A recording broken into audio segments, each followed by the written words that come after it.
राजस्थान के सूने इलाकों के बीच खड़ा है भानगढ़ फोर्ट, एक ऐसा किला जहां सूरज ढलने के बाद सन्नाटा भी डराने लगता है।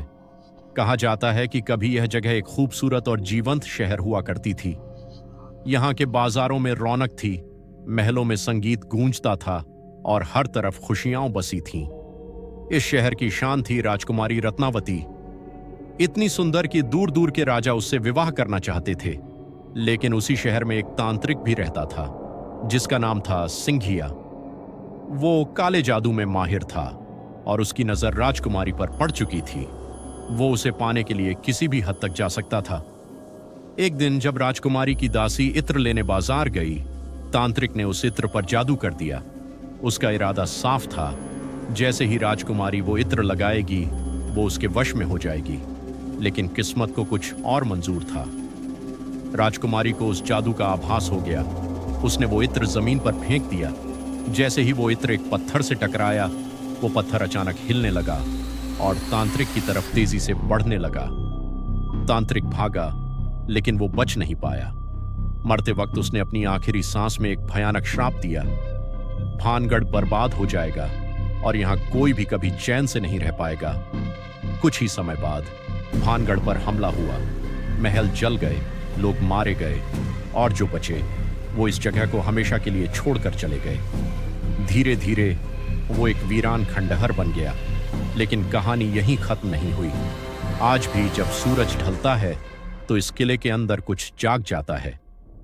लोग कहते हैं कि वहां कदमों की आवाज सुनाई देती है, जैसे कोई पीछे पीछे चल रहा हो। कभी कभी अचानक हवा चलती है और दरवाजे अपने आप बंद हो जाते हैं। कई लोगों ने दावा किया है कि उन्होंने एक सफेद साया देखा है जिसकी आंखें काली हैं और जो अंधेरे में धीरे धीरे चलता है। कुछ साल पहले 4 दोस्त यहां घूमने आए। उन्हें लगा कि यह सब सिर्फ अफवाह है। उन्होंने फैसला किया कि वो रात में किले के अंदर ही रुकेंगे। शाम ढली और अंधेरा फैल गया। शुरुआत में सब शांत था, लेकिन जैसे ही रात गहरी हुई, हवा अचानक तेज चलने लगी। उनके हाथों की टॉर्च बार बार बंद हो रही थी और चारों तरफ एक अजीब सी घुटन महसूस हो रही थी। अचानक उन्हें कदमों की आवाज सुनाई दी। धीरे धीरे वो आवाज उनकी तरफ बढ़ रही थी। उनमें से एक ने पीछे मुड़कर देखा, लेकिन वहां कोई नहीं था। फिर अचानक उनके सामने एक सफेद साया प्रकट हुआ। उसका चेहरा धुंधला था और उसकी आंखें पूरी तरह काली थीं। वो धीरे धीरे उनकी तरफ बढ़ रहा था। चारों के शरीर में डर दौड़ गया। एक दोस्त भागने लगा, लेकिन जैसे किसी ने उसका पैर पकड़ लिया हो, वो जमीन पर गिर पड़ा। बाकी 3 उसे उठाकर भागे और किसी तरह किले से बाहर निकल गए। लेकिन असली डर तो अभी बाकी था। अगले दिन वो दोस्त जो गिरा था अचानक बीमार पड़ गया। वो बार बार एक ही बात कह रहा था, वो अभी भी मेरे साथ है।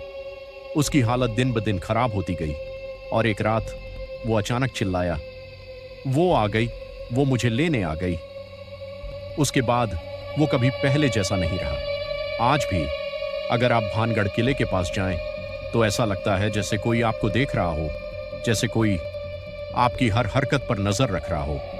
और शायद वो श्राप आज भी जिंदा है, क्योंकि वहां रात के अंधेरे में अब भी कोई है जो इंसान नहीं है। अगर आपको ये कहानी पसंद आई हो तो लाइक, सब्सक्राइब, कमेंट जरूर करें। और अगर आपके साथ भी कोई ऐसी डरावनी घटना हुई है तो कमेंट में जरूर बताएं और इस वीडियो को अपने दोस्तों के साथ शेयर जरूर करें।